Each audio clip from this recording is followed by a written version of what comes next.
10% ನಮ್ಮ forest department ಕೆಲಸ ಮಾಡ್ತಾರೆ. ಸರಿ. ಆಮೇಲೆ ಇನ್ನೊಂದು ವಿಷಯ ನಿಮ್ಗೆ ಹೇಳ್ಬೇಕು, ಈ ನಿಮ್ಮ ಇದ್ರೊಳಗೆ ಹೇಳ್ತೀನಿ, ಇಲ್ಲಿ ಕೇಸ್ಗಳು ತಗೊಳ್ಳಿ, ಎಷ್ಟು ಕೇಸ್ಗಳಾಗಿದೆ 10 ವರ್ಷದ ತಗೊಂಬನ್ನಿ, ಅದ್ರೊಳಗೆ ಒಬ್ರು ಕನ್ನಡಿಗನೂ ಇಲ್ಲ, ನಮ್ಮ ಜನ ಯಾರು ಇಲ್ಲ. ಅದೇನ್ ರಿಫ್ಲೆಕ್ಟ್ ಆಗ್ತಿದೆ?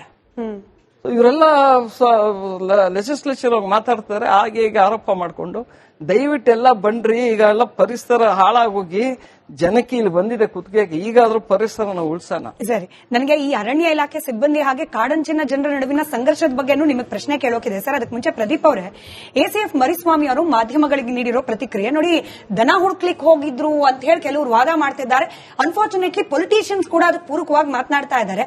ದನ ಹುಡ್ಕ್ಲಿಕ್ಕೆ ಹೋಗ್ಬೇಕಾದವರು ಅರಣ್ಯ ಇಲಾಖೆ ಸಿಬ್ಬಂದಿಗೆ ಇನ್ಫಾರ್ಮ್ ಮಾಡಿ ಹೋಗಿದ್ರೆ ನಾವು ಜೊತೆಲಿ ಹೋಗ್ತಾ ಇದ್ವಿ. ದನ ಹುಡ್ಕೋಕ್ ಹೋದವ್ರ ಕೈಲಿ 2 ನಾಡಾ ಬಂದೂಕ್ ಯಾಕಿರುತ್ತೆ?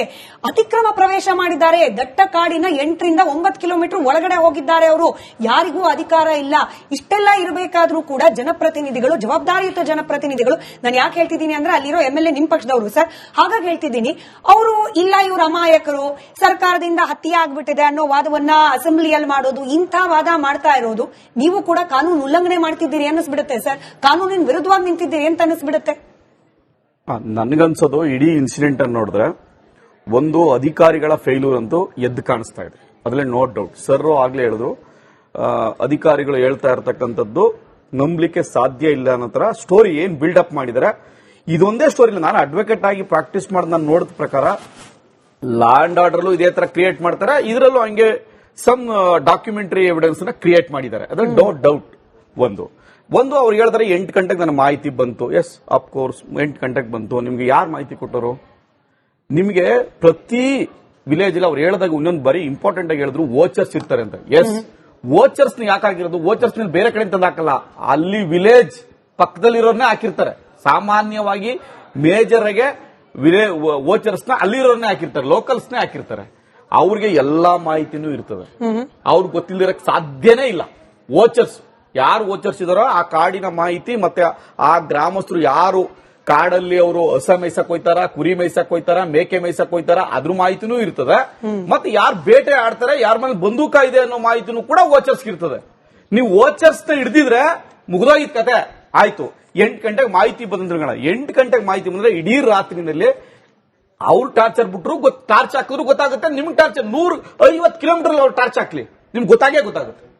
ಅವರು ಅಷ್ಟರಲ್ಲಿ ಇವ್ರು 8 ಗಂಟೆ ಹೋದ್ಮೇಲೆ ಬೇಟೆ ಆಡಿ, ಬಂದೂಕ ಫೈರ್ ಮಾಡಿ, ಜಿಂಕೆ ಒಡೆದು ತಗೊಬಂದು ಮಟನ್ ಕಟ್ ಮಾಡಿ, ಅದ್ 34 kg ಮಟನ್ ಇದ್ ಮಾಡಿ, ಇಷ್ಟೆಲ್ಲಾ ಮಾಡ್ತಾವ್ರೆ. ಇಷ್ಟೆಲ್ಲಾ ಮಾಡಿದರೆ ನಾವು ಹೋಗಿ ಫೈರ್ ಮಾಡಿದೀವಿ ಅಂತಾರೆ. ಇದನ್ನ ನಂಬ್ಲಿಕ್ಕೆ ಸಾಧ್ಯನಾ? ಈ ಸ್ಟೋರಿನ ಸಾಧ್ಯನೇ ಇಲ್ಲ. 8 ಗಂಟೆಗೆ ಹೋಗ್ಲಿಕ್ಕೆ ಸಾಧ್ಯನೇ ಇಲ್ಲ. ಪ್ರದೀಪ್ ಅವರು ಅರಣ್ಯ ಭಾಗದಲ್ಲಿ ಓಡಾಡಿದೀರಾ? ಅಲ್ಲಿ ಹೆಂಗಿದೆ? 100 ಭಾಗ ಹೋಗಿದ್ವಿ ಮೇಡಮ್, ನಾನು ಹೋಗಿದ್ದೀನಿ. ಯಾಕೆ ಹೋಗಿಲ್ಲ ಮೇಡಮ್? ನಾವು ಎಮ್ಮೆ ಮಿಲ್ಸ್ಗೆ ಪ್ರತಿ ಸರಿ ದೇವಸ್ಥಾನಕ್ಕೆ ಹೋಗ್ತಾ ಇರ್ತೀವಿ. ನಾನು ಅಲ್ಲಿನ ಅರಣ್ಯ ಪ್ರದೇಶ, ಅಲ್ಲಿ ಕಾರ್ಯಾಚರಣೆ ಮಾಡಬೇಕಾದ್ರೆ ಅರಣ್ಯ ಇಲಾಖೆ ಅಧಿಕಾರಿಗಳಿಗೆ ತೊಂದರೆ ಆಗುತ್ತಾ, ಅಥವಾ ನೀವು ಹೇಳ್ದಂಗೆ 15 ನಿಮಿಷ ಅಥವಾ 1 ಅವರ್ ಹುಡುಕ್ಬೋದು, ಆ ರೀತಿ ಇದೆಯಾ? ನನಗೆ ಗೊತ್ತಿಲ್ಲ ಸರ್, ನಾನು ಹೋಗಿಲ್ಲ, ಅದಕ್ಕೆ ನಿಮ್ಮನ್ನು ಕೇಳ್ತಿದ್ದೀನಿ. ನಾನು ಸತ್ಯ ಹೇಳ್ತಾ ಇದ್ದೀನಿ, ನಾನು ಎಮ್ಮೆ ದನುಗಳನ್ನ ಮೇಯಿಸ್ತವನು ಕಾಡಲ್ಲಿ, ಫಾರೆಸ್ಟ್ ಅಲ್ಲಿ. ನನಗೆ ಗೊತ್ತಿದೆ, ನಮ್ಮೂರಲ್ಲೂ ವೋಚರ್ ಇದ್ರು, ನಮ್ಮೂರಲ್ಲೂ ಫಾರೆಸ್ಟ್ ಆಫೀಸರ್ ಇದ್ದಾರೆ, ನಮ್ಮೂರಲ್ಲೂ ಈ ಘಟನೆ ಆಗಿದೆ. ನನ್ನ ಊರು ಕದ್ರಮಂಗಲ, ಚನ್ನಪಟ್ಟಣ ತಾಲೂಕು. ಇಲ್ಲಿ ಕೇಳಿ, ನನ್ನ ಊರು ಸ್ಟಾರ್ಟ್ ಆಗೋದು ಫಾರೆಸ್ಟ್ ಡಿಪಾರ್ಟ್ಮೆಂಟ್, ಕೊನೆಗೆ ಕುಣಿಗಲ್ ಬಾರ್ಡರ್ ಎಂಟರ್ ಆಗುತ್ತೆ. ಅಷ್ಟು ಹೆಚ್ಚುಕಮ್ಮಿ.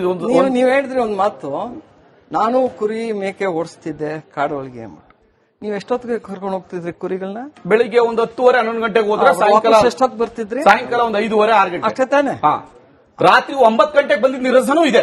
ಇಲ್ಲ, ನಾ ಹೇಳ್ತೀನಿ ನೋಡಿ, ಈಗ ನಾನು ನಿಮಗೆ ಮಾಹಿತಿ ಕೊಡ್ತೀನಿ. ಈಗ ನೀವು ಒಂದು 100 ರೈತರನ್ನ ತಗೊಳ್ಳಿ, 100 ರೈತರಿಗೆ ಪ್ರಶ್ನೆ ಮಾಡಿ, ಅವರು 8 ಗಂಟೆ 8:30ಗೆ ಆ ದನಗಳನ್ನ ಹೊರಗಡೆ ಕಳಿಸ್ತಾರೆ ಕಾಡಿಗೆ. ಕಾಡು ಬಿಟ್ಟು 4:30 5 ಗಂಟೆಗೆಲ್ಲ ದನಗಳು ವಾಪಸ್ ಅದೇ ಖುದ್ದಾಗಿ ಬರುತ್ತೆ, ಯಾರು ಹೋಗ್ಬೇಕಾಗಿಲ್ಲ. ಖಂಡಿತ ನಾವು ನೋಡಿದ್ದೀವಿ, ನೀವು ನೋಡಿದ್ರಿ, ಓಡಿಸಿದ್ದೀರಾ. ಈಗ ನಾನು ಹೇಳೋದು ಸ್ಮಿತಾ, ಇಲ್ಲಿ ಏನಾಗಿದೆ ಅಂದ್ರೆ, ಈ ತಮಿಳುನಾಡು ಬಾರ್ಡರ್ ನಮ್ಗೆ ಆಗ್ತಾ ಇರೋದು ಪ್ರಾಬ್ಲಮ್ ಇದೆ.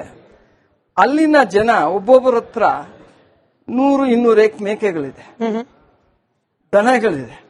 ಅವರು ನಮ್ಮ ಜನನ ಬಿಟ್ಟು ಅವ್ರಿಗೆ ಬಾಡಿಗೆ ದುಡ್ಡು ಕೊಟ್ಟು ಅವರು ಇದನ್ನ ಮೇಯಿಸ್ತಾರೆ ಹೊರಗಡೆ ಕಾಡೊಳಗೆ. ನಮ್ಮ ಇದನ್ನ ಇವ್ರು ಮೇಯಿಸ್ಕೋತಾರೆ.